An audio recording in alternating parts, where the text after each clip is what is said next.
नमस्कार। आज एक ऐसी नारी की कहानी लेकर आई हूँ जो संपूर्ण पतिव्रता नारी के साहस और निष्ठा को दर्शाती है, जिससे असंभव कार्य भी संभव हो जाते हैं। वट सावित्री का व्रत इसी कथा के आधार पर पति की लंबी उम्र और सौभाग्य की प्राप्ति के लिए किया जाता है। तो प्राचीन काल में मद्र देश में एक अश्वपति नाम के राजा हुए, जो धर्मपरायण और सत्यवादी होने के बाद भी संतानहीन थे। उन्होंने संतान की प्राप्ति के लिए कठिन नियमों का आश्रय लिए और बहुत सारे ब्राह्मणों के साथ प्रतिदिन गायत्री मंत्र का 1,00,000 आहुति देते थे। ये करते हुए उन्हें 18 वर्ष बीत गया। तब एक दिन राजा के यज्ञ से प्रसन्न होकर के सावित्री देवी दर्शन दी और बोली कि तुम्हें जो वर चाहते हो वह मुझसे मांग सकते हो। राजा अश्वपति बोले कि देवी, मैंने पुत्र की प्राप्ति के लिए ही यह अनुष्ठान किया था, इसलिए मैं आपसे पुत्र प्राप्ति का ही वरदान मांगता हूँ। तब सावित्री देवी बोली कि ब्रह्मा जी की कृपा से बहुत शीघ्र ही तुम्हारे घर में एक दिव्य कन्या उत्पन्न होगी।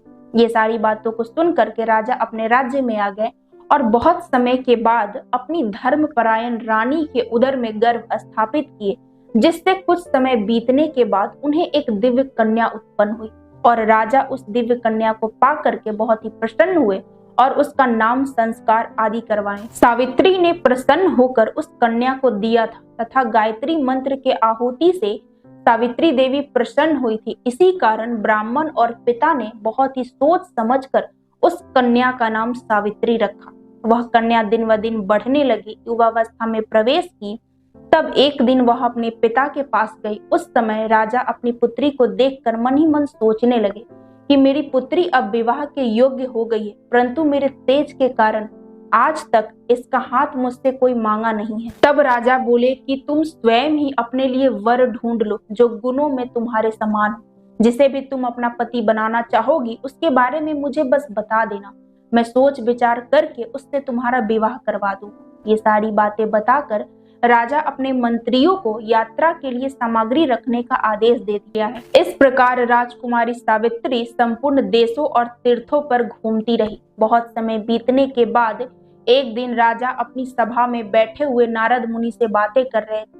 उसी समय सावित्री अपने घर पे आई और अपने पिता को सारा वृत्तांत सुनाई कि साल्व देश में धूम्रसेन नाम से एक राजा है। वे आंखों से अंधे हो गए हैं और उनके जो बालक हैं वो अभी बाल अवस्था में है। इसी कारण उनके पड़ोसी राज्य ने उस राज्य पे आक्रमण करके उनका सब कुछ हरण कर लिया है। इसी कारण अपनी पत्नी और अपने बच्चों के साथ वन में रहने के लिए चले गए। उन्हीं राजा का एक सत्यवान के नाम से पुत्र है जो मेरा पति बनने के योग्य है, जिसका मैंने मन ही मन वरण किया है। यह सब सुन करके नारद जी बोले कि बहुत ही खेद की बात है कि सावित्री ने अपना अनिष्ट खुद से किया है, क्योंकि सत्यवान का आयु 1 वर्ष के बाद पूर्ण हो जाएगा और वह मृत्यु लोक को प्राप्त होगा। यह सब सुन करके राजा अपनी पुत्री को बहुत समझाए कि किसी दूसरे पुरुष का वरण कर ले।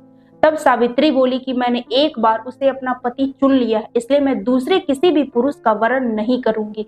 और ये सारी बातें सुन करके राजा अपनी पुत्री का विवाह बिना किसी अड़चन के सत्यवान के साथ करवा दिए। राजा अश्वपति कन्यादान करके बहुत ही प्रसन्नता के साथ अपनी राजधानी लौट आए। पिता के जाने के बाद सावित्री सारे आभूषणों को उतार कर वल्कल और गेरुआ वस्त्र धारण और अपने परिवार के साथ उसी आश्रम में तपस्या के द्वारा रहने लगी। बहुत काल बीत गया। इधर सावित्री दिन ब दिन चिंता के कारण दुबली होती जा रही। 24 घंटे दिन रात सोते जागते उसके मन में नारद जी की बताई हुई बातें चलती रहती। तत्पश्चात दीर्घ काल बीतने के बाद वह दिन आ गया जब सत्यवान की मृत्यु होने वाली थी। तब सावित्री कठोर व्रत धारण करके 3 दिन तक बिना कुछ खाए पिए खड़े रही। कल ही पतिदेव का मृत्यु होने वाला है, ये सोच करके दुख के कारण सावित्री खड़े खड़े रात बिता दी। अगले दिन सुबह सत्यवान अपनी कुल्हाड़ी लेकर के जंगल में फल लाने के लिए जा रहे थे। उस समय सावित्री बोली कि मैं भी आपके साथ चलूंगी। फिर वे दोनों पति पत्नी वन में गए फल लाने के लिए।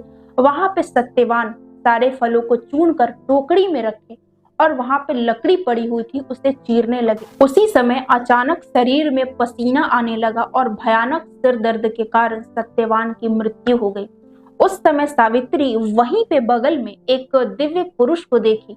तब वह बोली कि मैं समझ रही हूँ कि आप कोई देवता हैं। यदि आपकी इच्छा हो तो मुझे बताइए कि आप कौन हैं। तब वे बोले कि मैं यमराज हूँ, तुम्हारे पति की मृत्यु हो चुकी है, अतः उसे मैं लेने के लिए आया हूँ। तब सावित्री बोली कि मैंने तो सुना है कि मनुष्य को ले जाने के लिए आपके दूत आते हैं, फिर आप क्यों आए हैं? तब यमराज बोले कि तुम्हारे पति का पुण्य कर्म है जिसके कारण मैं इसे लेने के लिए आया हूँ। और उस समय यमराज सत्यवान को ले जाने लगे दक्षिण दिशा की ओर। सावित्री दुख से आरूढ़ होकर यमराज के पीछे पीछे चलने लगी। तब यमराज बोले कि सावित्री तू यहाँ से जा, तू चलते चलते बहुत दूर आ गई है, जाकर के अपने पति का संस्कार कर। उस समय सावित्री बोली कि आप मेरे पति को जहाँ ले जा रहे हैं वहीं मैं भी जाऊंगी। इस प्रकार यमराज और सावित्री में बहुत समय तक संवाद चलता रहा। तब सावित्री अंतिम बार बोली कि मेरे और सत्यवान दोनों के सहयोग से इस कुल को बढ़ाने के लिए मुझे पुत्र की प्राप्ति चाहिए, यही मेरा चौथा वरदान है। उस समय यमराज बोले कि तुम्हें 100 पुत्र प्राप्त होंगे, अब तुम यहाँ से चली जाओ क्योंकि तुम चलते चलते बहुत दूर आ गई।